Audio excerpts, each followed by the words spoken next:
Hello friend, विधि ज्ञान channel में आपका स्वागत है। विधि ज्ञान प्रशासनिक विधि के महत्वपूर्ण 300 एमसीक्यू क्वेश्चन 3 पार्ट में लेकर आए। दोस्तों, पार्ट 2 वीडियो में आपको 100 एमसीक्यू क्वेश्चन बहुत आसानी से समझने के लिए पूरा वीडियो अवश्य देखें। वीडियो पसंद आए तो लाइक, कमेंट, शेयर जरूर करें।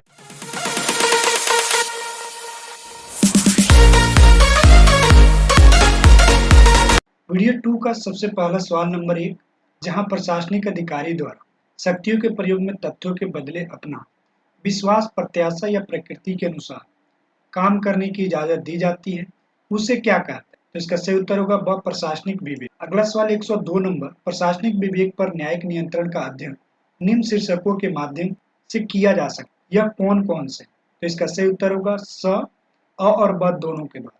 यानी अ में दिया गया जहां विवेक का प्रयोग अधिकारित हो और ब में दिया गया जहां विवेक का दुरुपयोग किया गया। अगला सवाल 103 नंबर, प्रताप सिंह बनाम पंजाब राज 1962 का वाद संबंधित है, तो इसका सही उत्तर होगा ब, प्रशासनिक विवेक के दुरुपयोग के आधार से। अगला सवाल 104 नंबर, एक प्रश्न पर अनुच्छेद 32 के अधीन निर्णय दिया जा चुका है, तो उसी प्रश्न को अनुच्छेद डैश के अधीन नहीं उठाया जा सकता है, तो इसका सही उत्तर होगा स, अनुच्छेद 226।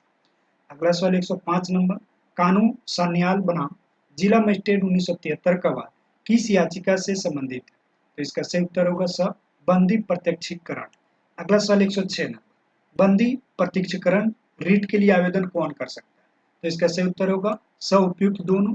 यानी अ में दिया गया बंदी स्वयं या ब में है उसकी तरफ से कोई भी अन्य व्यक्ति। अगला सवाल 107 नंबर, रिट जारी करने के आधार कौन? तो इसका सही उत्तर होगा द, उपयुक्त सभी है।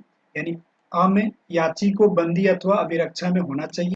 ब है प्रार्थना पत्र बंदी के पति या उसकी पत्नी या उसके पिता या पुत्र द्वारा दिया जाना। स है रीट बार बार एक ही न्यायालय में विभिन्न जजों के सामने प्रस्तुत करने का अधिकार नहीं। अगला सवाल 108 नंबर, प्रतिषेध जारी करने के आधार क्या है? तो इसका सही उत्तर होगा द, उपयुक्त सभी। यानी अ में दिया गया अधिकारिकता का, ब में दिया गया अधिकारिकता का दुरुपयोग और स में गया नैसर्गिक न्याय का। अगला सवाल 109 नंबर, प्रतिषेध रीट जारी करने के कौन कौन से आधार? तो इसका सही उत्तर होगा स, उपयुक्त दोनों। अ में दिया गया कपट और ब में दिया गया देश विधियों का अतिक्रमण। अगला सवाल 110 नंबर, प्रतिषेध की रीट एक न्यायिक रीट है जो अपर अधिकारिकता वाले न्यायालय द्वारा अधीनस्थ न्यायालय को तथा ऐसे प्रशासकीय अधिकारियों को जिन न्यायिक ढंग से कार्य करने का दायित्व होता है तथा जो अपनी कार्रवाई अपनी अधिकारिकता के दुरुपयोग अथवा नैसर्गिक न्याय के उल्लंघन होने पर अथवा देश के कानून के उल्लंघन होने पर जारी किया। उपयुक्त परिभाषा किस विधिवेत्ता द्वारा दी गई? तो इसका सही उत्तर होगा ब, एटी मार्कोस के अनुसार। अगला सवाल 111 नंबर, एस गोविंद मेनन बनाम भारत संघ का मामला किससे संबंधित है? तो इसका सही उत्तर होगा सब, प्रतिषेध। अगला सवाल 112 नंबर, निम्नवाद शिवपूजन बनाम कलेक्टर ऑफ कस्टम 1959 का वाद संबंधित है, तो इसका सही उत्तर होगा ब, अधिकारिकता का अभाव। अगला सवाल 113 नंबर, जुनेजा बनाम दासगुप्ता 1953 का वाद किससे संबंधित? तो इसका सही उत्तर होगा स, नैसर्गिक न्याय का उल्लंघन। अगला सवाल 114 नंबर, लोक निगमों को कार्य की दृष्टि से मुख्य रूप से निम्न वर्गों में बांटा जा सकता है, तो इसका सही उत्तर होगा द, उपयुक्त सभी। यानी अ में वाणिज्य विभाग, ब में दिया गया विकास निगम और स में दिया गया सामाजिक सेवा निगम। अगला सवाल 115 नंबर, निम्नलिखित में से लोक निगम के क्या लक्षण होते हैं? तो इसका सही उत्तर होगा द, उपयुक्त सभी। यानी अ में दिया गया लोक निगमों पर पूरी तरह राज्य का स्वामित्व होता है। ब में है यह अनेक ऐसे परिनियमों से परे होता है और स है इसके अधिकार कार्यक्षेत्र मुक्ति प्रबंध तथा सरकार के तत्संबंधी विभाग और मंत्री से उसके संबंध के विषय में व्याख्या कर। अगला सवाल 116 नंबर, लोक निगम को किस वाद के माध्यम से परिभाषित किया गया? तो इसका सही उत्तर होगा स, सुखदेव सिंह बनाम भगत राम 1975। अगला सवाल 117 नंबर, निम्नलिखित परिभाषा किस विधिवेत्ता ने दी है? यह सार्वजनिक स्वामित्व से युक्त उद्यम है जो किसी विशेष व्यापार अथवा आर्थिक उद्देश्य हेतु संघ, राज्य या स्थानीय कानूनों द्वारा निर्मित किए। दिए गए विकल्पों में सही विधिवेत्ता का नाम बताइए। तो इसका सही उत्तर होगा ब, प्रोप्राइटर डिमो। अगला सवाल 118 नंबर, वर्तमान काल में लोक निगमों पर निम्न प्रक्रिया द्वारा संसदीय नियंत्रण संचालित है, तो इसका सही उत्तर होगा द, उपयुक्त सभी। यानी अ में विधायन द्वारा, ब है निगमों तथा विनियमों का प्रस्तुतिकरण और स है प्रश्न। अगला सवाल 119 नंबर, कौन सी प्रक्रिया द्वारा लोक निगमों पर संसदीय नियंत्रण होता है? तो इसका सही उत्तर होगा द, उपयुक्त सभी। यानी अ में है आधे घंटों की विवेचना, ब मंत्रियों द्वारा बयान और स है प्रस्ताव। अगला सवाल 120 नंबर, लोक निगमों पर कार्यकारिणी का नियंत्रण निम्न विषयों पर लगाया जा सकता है, वह विषय कौन कौन सा? तो इसका सही उत्तर होगा द, उपयुक्त सभी। यानी अ में दिया गया किसी उपक्रम के प्रबंधकों और प्रशासनिक समिति की नियुक्ति द्वारा। ब दिया गया समान नीति निर्देशन जारी करके। और स दिया गया विनिर्दिष्ट निर्देशन जारी करके। अगला सवाल 121 नंबर, लोक निगमों पर कार्यकारिणी का नियंत्रण किन विषयों पर लगाया जाता है? तो इसका सही उत्तर होगा स उपयुक्त दोनों, यानी अ में दिए गया है विनिर्दिष्ट कोटि के कार्यों और नीतियों के अनुमोदन और निषेध के द्वारा। ब दिया गया प्रशासनिक समिति के सदस्य के रूप में प्रबंध में भाग ले। अगला सवाल 122 नंबर, लोक निगमों पर न्यायिक नियंत्रण के कौन कौन से आयाम? तो इसका सही उत्तर होगा द उपयुक्त से। अ में है उच्च न्यायालय और उच्चतम न्यायालय की रीट आधिकारिकता। ब दिया गया संविधान द्वारा प्रत्याभूत मूल अधिकार। और स दिया गया प्रशासनिक विधि की समान सिद्धांत। अगला सवाल 123 नंबर, निम्नलिखित में से कौन लोक निगम है? तो इसका सही उत्तर होगा द उपयुक्त सभी। अ में दिया गया रिजर्व बैंक ऑफ इंडिया। ब में दिया गया तेल और प्राकृतिक गैस आयोग। और स में दिया गया स्टेट बैंक ऑफ इंडिया। अगला सवाल 124 number, reserve bank of India की स्थापना कब की गई थी? तो इसका सही उत्तर होगा स 1934 ईस्वी। अगला सवाल 125 नंबर, यदि कोई अधिकारी अपने पद का दुरुपयोग करता है तो लोकपाल या लोकायुक्त क्या कर सकता है? तो इसका सही उत्तर होगा स उपयुक्त दोनों, यानी अ में उसकी जांच कर सकता है और ब है यथेष्ट कार्रवाई कर सकता है। अगला सवाल 126 नंबर, लोकपाल को क्या शक्तियां प्राप्त है? तो इसका सही उत्तर होगा द उपयुक्त सभी, यानी अ में किसी व्यक्ति को समन द्वारा बुलाना, शपथ पत्र एवं उसका परीक्षण करना। ब में दिया गया ऐसे व्यक्ति से किसी दस्तावेज के प्रकटीकरण एवं पेश किए जाने की अपेक्षा करना। और स में दिया गया है साक्ष्यों या दस्तावेजों की परीक्षा के निमित्त कमीशन जारी करना। अगला सवाल 127 नंबर, लोकपाल के प्रमुख कार्य कौन कौन से? तो इसका सही उत्तर होगा द उपयुक्त सभी, यानी अ में जनता की शिकायतों को सुनना। ब है उनके निराकरण का प्रयास करना। और स दिया गया शिकायतों की जांच करना। अगला सवाल 128 नंबर, उत्प्रेषण शब्द का क्या अर्थ है? तो इसका सही उत्तर है ब प्रमाणित। अगला सवाल 129 नंबर, चंडीगढ़ प्रशासन बनाम मनप्रीत सिंह 1992 एससी का वाद किस याचिका से संबंधित है? तो इसका सही उत्तर होगा स उत्प्रेषण रीट। अगला सवाल 130 नंबर, उत्प्रेषण रीट जारी करने के आधार कौन कौन से? तो इसका सही उत्तर होगा द उपयुक्त सभी। अ में दिया गया अधिकारिकता की गलती। ब में दिया गया नैसर्गिक न्याय के सिद्धांतों का उल्लंघन। और स दिया गया कप। अगला सवाल 131 नंबर, भारत में विवादों के निर्धारण हेतु विभिन्न न्यायाधिकरणों का स्थापित किया गया, वे कौन कौन से? तो इसका सही उत्तर होगा द उपयुक्त सभी है, यानी अ में औद्योगिक न्यायाधिकरण, ब दिया गया निर्वाचन न्यायाधिकरण और स में दिया गया रेलवे दर। अगला सवाल 132 नंबर, भारत में न्यायाधिकरणों की आवश्यकता के क्या कारण? तो इसका सही उत्तर होगा द उपयुक्त सभी, यानी अ में राज्यों के कृत्यों में अभिवृद्धि, ब न्याय में विलंब और स है अपव्यय। अगला सवाल 133 नंबर, जांच आयोग की नियुक्ति किस अधिनियम के अनुसार की जाती है? तो इसका सही उत्तर है अ अधिनियम 1952। अगला सवाल 134 नंबर, लोकहितवाद का तात्पर्य एक ऐसी बात से है? तो इसका सही उत्तर होगा ब जिसमें संपूर्ण जनमानस का अंतर्निहित होता है। अगला सवाल 135 नंबर, पीआईएल की क्या विशेषता है? तो इसका सही उत्तर होगा द उपयुक्त सभी है, यानी अ में न्यायिक व्यवस्था में असहाय व असमर्थ व्यक्तियों की मूल अधिकारों की सुरक्षा प्रदान करने के लिए। ब है इसमें याचिका किसी वर्ग संगठन संस्था की ओर से दायर की जाती है। और स है कार्यपालिका के अनुत्तरदायी कार्यों के विरुद्ध कार्रवाई की याचना की जाती है। अगला सवाल 136 नंबर, संविधान के अनुच्छेद 226 के अंतर्गत उच्च न्यायालय निम्नलिखित में से किसके विरुद्ध रिट जारी कर सकता है?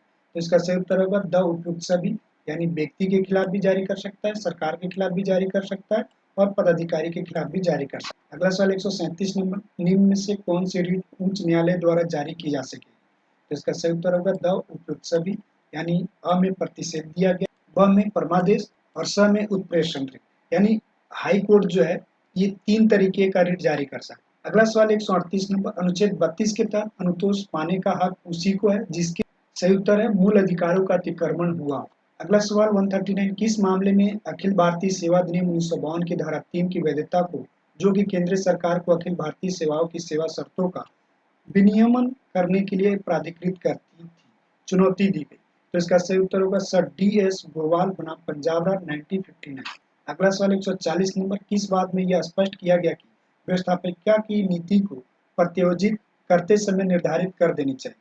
तो इसका सही उत्तर होगा ब ग्वालियर रेन मिल्स बनाम असिस्टेंट कमिश्नर ईयर 97। अगला सवाल 141 नंबर, विधायन को मुक्त भागों में विभाजित किया है जो कि निम्न है? तो इसका सही उत्तर होगा स उपयुक्त दोनों, यानी अ में सर्वोच्च और ब में गौड़ या अधीनस्थ। अगला सवाल 142 नंबर, अधीनस्थ अथवा गौड़ विधायन को निम्न रूपों में विभाजित किया जा सकता है?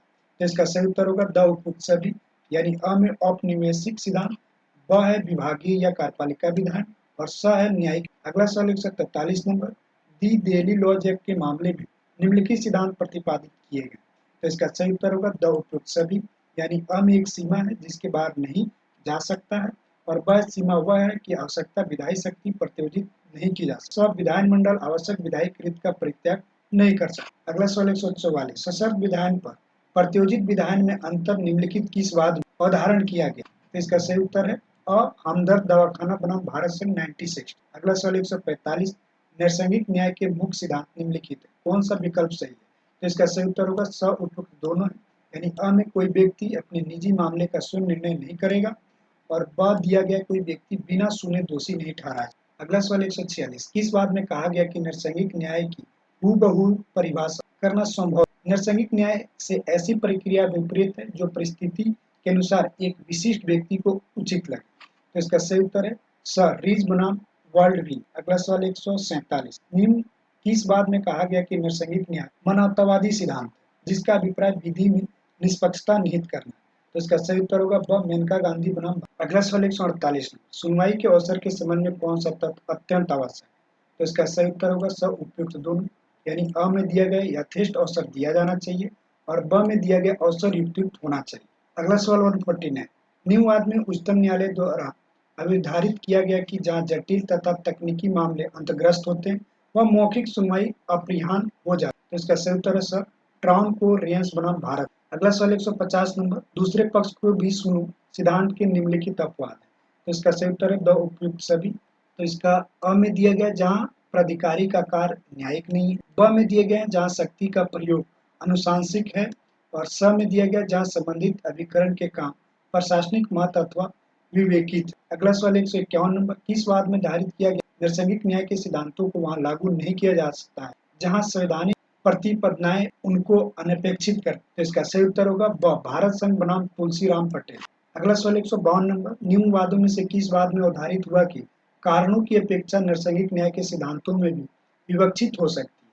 तो इसका सही उत्तर है स साइमेंस इंजीनियर एंड मैन्युफैक्चरिंग कंपनी बनाम भारत संघ। अगला सवाल 153 नंबर, सामान्यता निगम क्या क्या निम्नलिखित विशेषताएं।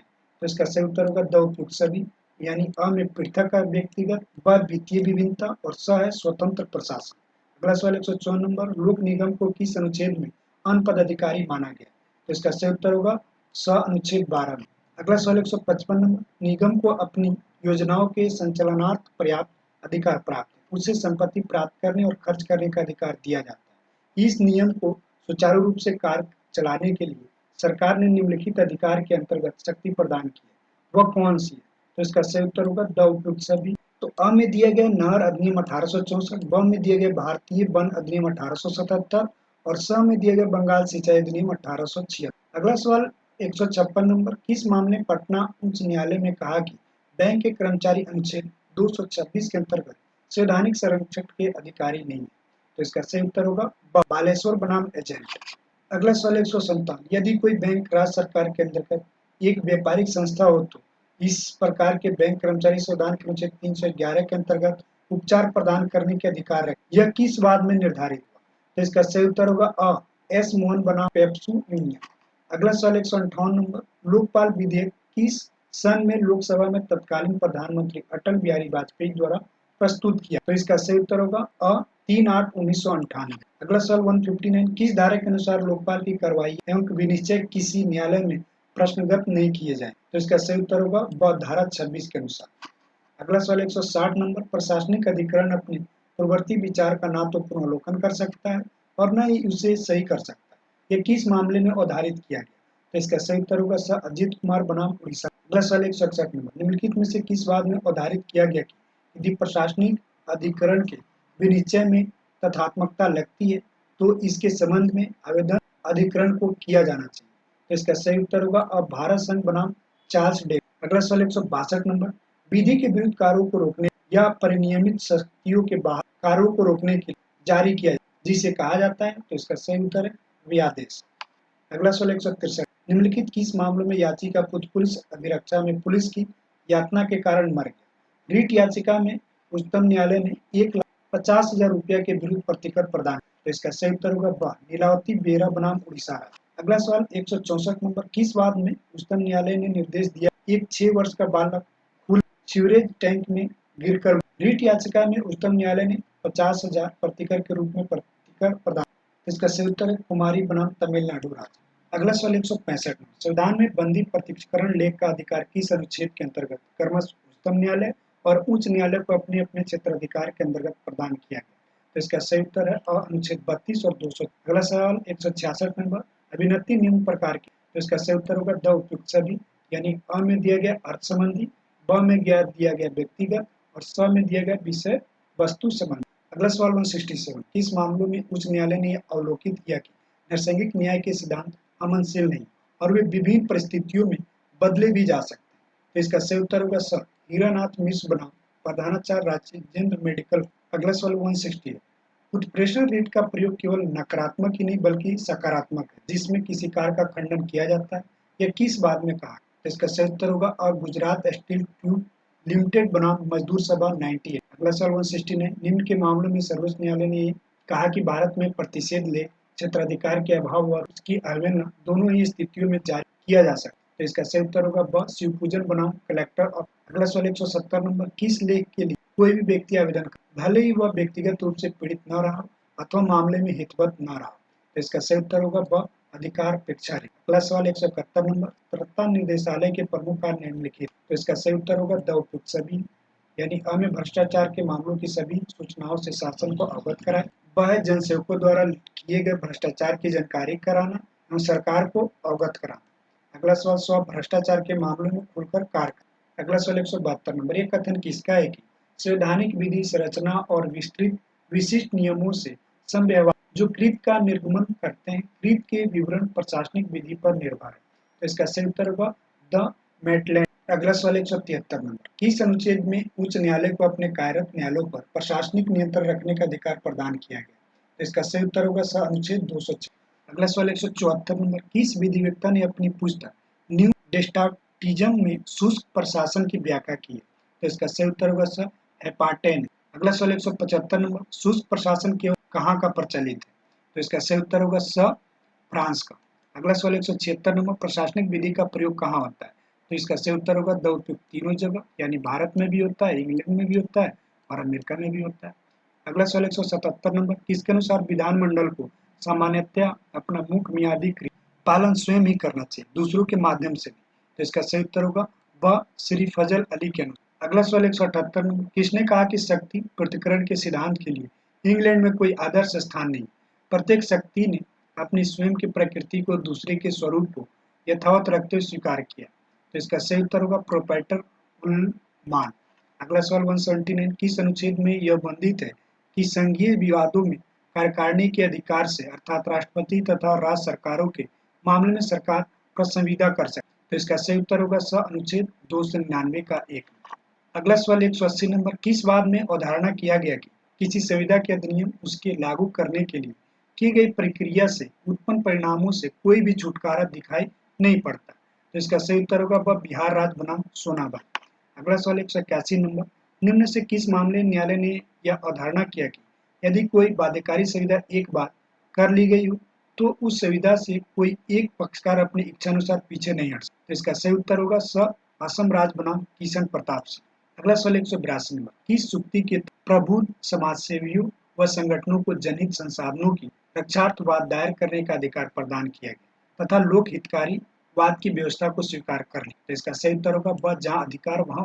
अगला सवाल 183 नंबर, पीआईएल का सिद्धांत केवल किस अनुच्छेद के अंतर्गत रीट कार्रवाइयों के लिए ही लागू होता या अन्य वादों के लिए विस्तारित नहीं। तो इसका सही उत्तर होगा स, अनुच्छेद 32 और 206। अगला सवाल 184 नंबर, सुनील बत्रा बनाम दिल्ली प्रशासन का वाद संबंधित है। तो इसका सही उत्तर होगा वह कैदियों को अमानवीयता से मुक्त। अगला सवाल 185 नंबर, पार्लियामेंट्री कमीशन एक्ट 1968 के लक्ष्य है। तो ये इसका सही उत्तर होगा यह उपयुक्त सभी, यानी अ में ओम्बुड्समैन को उच्च स्थिति और स्वाधीनता, ब है उसका कार्य नागरिकों की तरफ से क्राउन सेवकों के कार्यों का अन्वेषण करना, और स है उसको साक्ष्य लेने और दस्तावेज प्राप्त करने की विस्तृत शक्ति देना, और द है ओम्बुड्समैन को केवल उन परिवादों पर विचार करने का अधिकार देना जो हाउस ऑफ कॉमन के सदस्य द्वारा उसे भेजे जा सकते। अगला सवाल 186, राष्ट्रपति को कार्यपालिका शक्तियां भारतीय संविधान के किस अनुच्छेद में दी गई। तो इसका सही उत्तर होगा ब अनुच्छेद 53 का 1। अगला सवाल 187 नंबर, किस मामले में कहा गया कि सरकारी कंपनी अनुच्छेद 12 के भीतर राज नहीं? तो इसका सही उत्तर होगा अ कार्तिक चंद नंदी बनाम पश्चिम बंगाल लघु उद्योग निगम 1967। अगला सवाल 188 नंबर, लोक निगमों को कार्य के तौर पर कितने वर्गों में बांटा जा सकता है? तो इसका सही उत्तर होगा द उपयुक्त सभी, यानी अ में वाणिज्यिक निगम, ब है विकास निगम, वित्त निगम और स है सामाजिक सेवा निगम। अगला सवाल 189, भारतीय संविधान के किस अनुच्छेद में कहा गया है कि सरकारी सेवक सरकार के प्रसाद पर्यंत पद धारण करता है? तो इसका सही उत्तर होगा ब अनुच्छेद 310। अगला सवाल 190 नंबर, सिविल सेवकों को 2 संरक्षण प्राप्त है, उनका उल्लेख किस अनुच्छेद में किया गया? तो इसका सही उत्तर होगा स अनुच्छेद 311 1 और 2। अगला सवाल 191 नंबर, व्यादेश का वैवयिक उपचार है, व्यादेश कितने प्रकार? तो इसका सही उत्तर होगा स 3 प्रकार। अगला सवाल 192 नंबर, व्यादेश कौन कौन से? तो इसका सही उत्तर होगा द उपयुक्त सभी, यानी अ में है अस्थायी व्यादेश, ब है शाश्वत व्यादेश और स है अज्ञापन। अगला सवाल 193 नंबर, परमादेश ऋण जारी करने की शर्तें कौन सी है? तो इसका सही उत्तर होगा यह उपयुक्त सभी है, यानी अ में लोक कर्तव्य, ब में प्राइवेट कर्तव्य और स है कर्तव्य पालन हेतु अधिकार और द है लोकहित मांग और अधिकार। अगला सवाल 194 नंबर, भारतीय संसद द्वारा सिविल विमानन का राष्ट्रीयकरण करने के लिए वायु निगम अधिनियम कब पारित किया गया? तो इसका सही उत्तर होगा ब 1953। अगला सवाल 195 नंबर, प्रशासनिक विधि किस विधि की शाखा है? तो इसका सही उत्तर होगा अलोक विधि। अगला सवाल 196 नंबर, प्रशासनिक विधि लोक विधि की वह शाखा है जिसका उद्देश्य निम्नलिखित के द्वारा अधिकार के दुरुपयोग को रोकना है। तो इसका सही उत्तर होगा ब प्रशासनिक अधिकार। अगला सवाल 197 नंबर, प्रशासनिक विधि के विस्तार के मुख्य क्या कारण? तो इसका सही उत्तर होगा द उपयुक्त सभी, यानी अ में लोक जीवन को खतरा पर्यावरण प्रदूषण, ब है औद्योगिकरण और नगरीकरण और स है आर्थिक शक्तियों का केंद्रीकरण। अगला सवाल 198 नंबर, प्रशासनिक विधि के विकास के क्या क्या कारण? तो इसका सही उत्तर होगा द उपयुक्त सभी, यानी अ में समाज के आर्थिक दृष्टि से दुर्बल वर्ग का संरक्षण, ब है सरकारी शक्ति के नियंत्रण का औचित्य, स है प्रभावी परिवर्तन एवं निवारक अध्ययन उपाय। अगला सवाल 199 नंबर, प्रशासनिक विधि के मुख्य स्रोत क्या है? तो इसका सही उत्तर होगा द उपयुक्त सभी, यानी अ में संविधान दिया गया है, ब में विधान अध्यादेश न्यायिक निर्णय समिति की रिपोर्टें और स दिया गया प्रत्योजित विधान एवं विधि सदृश प्रशासनिक विधान। अगला सवाल 200 नंबर, इस वीडियो का अंतिम सवाल है, प्रशासनिक विधि और प्रक्रिया के विकास में कौन सा प्रमुख कारण? तो इसका सही उत्तर होगा ब समय की सीमा, विधान की तकनीकी प्रकृति, लचीलेपन की आवश्यकता, परीक्षण और शीघ्र क्रिया।